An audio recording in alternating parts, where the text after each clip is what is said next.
everyone, I'm Sarah I'm Lucinda. and you're watching Colorful&Co. In today's video, we are diving into spring color analysis. So we're going to be looking at eyes, skin, hair. We're going to be looking at what happens if you're spring and you wear the wrong colors versus the right colors and some of your best colors we're going to be taking a look at today. Absolutely. Here are a bunch of spring celebrities that are vibrant. They are warm. They are beautiful. They get to wear these stunning, gorgeous shades that just remind us of spring. And they are the single keyword that we always use to describe a spring. They are bright. And that is a characteristic of the spring palette. And when you say bright, we're talking skin tone? We're talking overall color landscape. You know, if you look at them and they're running away from the scene of a crime, would you say that they're bright? You know, is their countenance bright? Their hair, their skin tone. Their eye color. Right. You know, the way their eye color looks with their hair and their skin looks bright. Absolutely. Now, speaking of eye color, why don't we just go right into eye color and take a look at different shades that a spring might have. So first one being a clear blue with brown flecks in it. And that's what kind of gives it that warmth, those brown flecks. But you can also have the green with the brown flecks. And those brown flecks, if you look carefully, they're probably gold. Like a golden color. I'm hesitant to say brown, but gold flecks or brown flecks. And then you might have aqua, you might have a gray blue eye, you can also have a blue with white ray, you can have bright blue that kind of leads turquoise, you can also have light golden brown. So there's a whole array of shades. And one of the things here is when you're looking at an eye color, these spring eyes have depth.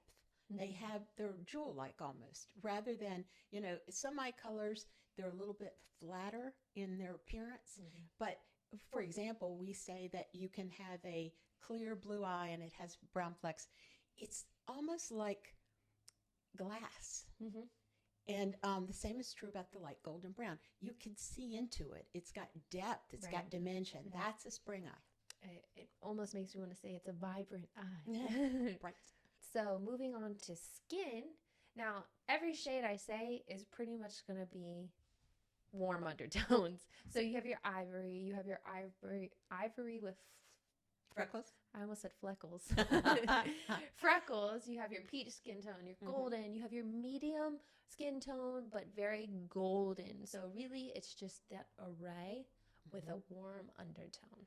And a fun field trip, if you ever want to look at the difference between a warm skin tone and a cool skin tone, is go into a cosmetic store and look at the foundations, because many of them are labeled warm beige, warm tan, you know, and then some of them are labeled cool beige and so forth. And that usually will show you right in front of your face what is the difference between a warm skin tone and a cool skin tone. And basically what it means is the warm has a little more yellow in the mix and the cool has a little more pink. Now I want to get diving into hair, and it's such a huge factor when we look at color analysis. So usually I like to tell people who are just starting out, a good rule of thumb is to give about 50% of what you're thinking to hair. Look at the hair and say, okay, this is 50% of my analysis. And then give 30 to the eye color and 20 to the skin tone, because what you're seeing most around your face when you do a color analysis is hair. It's like a frame for your face. And of course, the only color inside your face, real color, are your eyes. And then beyond that, very subtle, is skin tone. So 150, wait, I don't do math. I never do math. 50, 30, 20. There we go. Thank you. It all adds up to 100 anyway. All right, so our 50% are hair. We have flaxen blonde, golden blonde, strawberry redhead. We have a light auburn, not a deep auburn, a light auburn. And then we also have our golden gray.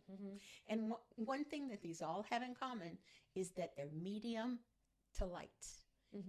medium to light, because that's another characteristic of spring. All right, so here are some typical colors that you'll see in the spring palette that just look incredible on springs. And I feel like if you can rock any of these shades, you're most likely a spring, including this like lemon lime green. Yeah. That is one color that if that looks good on you, You're a spring. most likely a spring. Yeah. Yeah. You're nothing else. And although I will tell you that there may be a spring who cannot wear this color. That doesn't mean that you're not a spring. If you can wear this color, it does mean you're a spring. It might not be your power color, but you also have other colors like periwinkle. You have your aquas, your teals, those vibrant Periwinkle, shades. I want to say, has to be an intense Right. periwinkle. Like Don't a bright periwinkle. Don't go to a flat periwinkle or a light periwinkle, but make sure it's got a lot of oomph. And then you also have your warm clear pinks, not to get confused with your cool clear pinks, which you would see on the winter side. But on the spring, it's going to be more coral. Yeah. Sometimes it's easy to think in terms of colors leaning in a direction. And with pinks, your spring pinks are leaning toward coral, leaning toward, they're not necessarily coral, but they're just kind of, you can see that. You can see that they're leaning toward coral. And then, on the other side, bubblegum pink and no warmth. And then you also have like your shades that could be like apricot, salmon, the corals, but just very vibrant shades. You also have your clear, warm red. So it's going to be more of an orange tone red versus a blue tone red. And lipsticks for springs in this color are divine. And some of our celebrities are wearing this color lipstick and they look amazing. And then, of course, your neutrals are going to be warmer, on the warmer side, like, for example, this golden brown. Now let's peek at Amy Adams. Now she's somebody who has worn an array of shades, but I thought she was a really great example to show you spring in some really bright, vibrant shades versus a spring in a soft, grayish blue shade. Yeah, that's we were saying, stay away from the pale periwinkles. This is why. Look. Right. So look how vibrant she is. Like these 4 images on the left side, you see her eyes are vibrant. Her hair looks vibrant. She looks more vibrant all together with these bright, contrasty, vivid shades. But on the right-hand side, her at this Golden Globes in this dusty color. So she's looking like she has some shadows under her eyes. Almost that warmth has been pulled right out of her. Yeah, you think of it in terms of drawing the shadows down. We all cast shadows, and that's what makes us look like us, That's what creates contour in our face. It's the shadows. It's the way the light hits our face. But one of the things, when you're in the wrong color, it draws your shadows down so that they become more prominent and people see them. And we don't want that.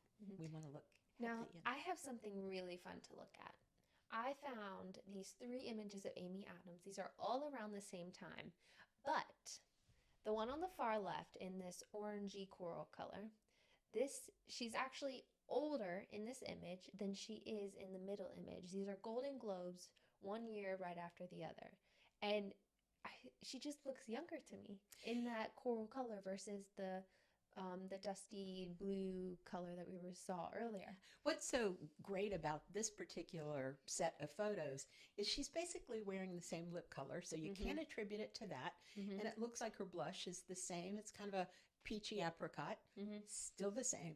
But based on her clothing and the way the clothing is reflecting light back onto her face, on the one side, she looks a little pale. She looks a little drawn down. The shadows look a little drawn down. And look at her on the left in the right color. Look how bright, remember that word, bright, her eyes look. And then looking at her in the wrong color, it takes some of the brightness out of her eyes, out of her face. Even her hair looks a little deeper. So, this just highlights once again how important it is to wear your colors, because they change the way you look for the better. And I had to throw in what Amy Adams looks like wearing black, because she does tend to wear black a lot, and I think we all tend to wear black a lot. A lot of people wear a lot of black. And there's nothing wrong with that, by the way.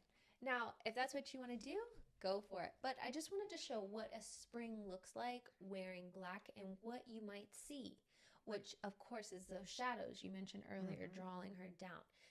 The color is being removed. That black color is trying to pull her skin tone cool. It's trying to pull her hair cool.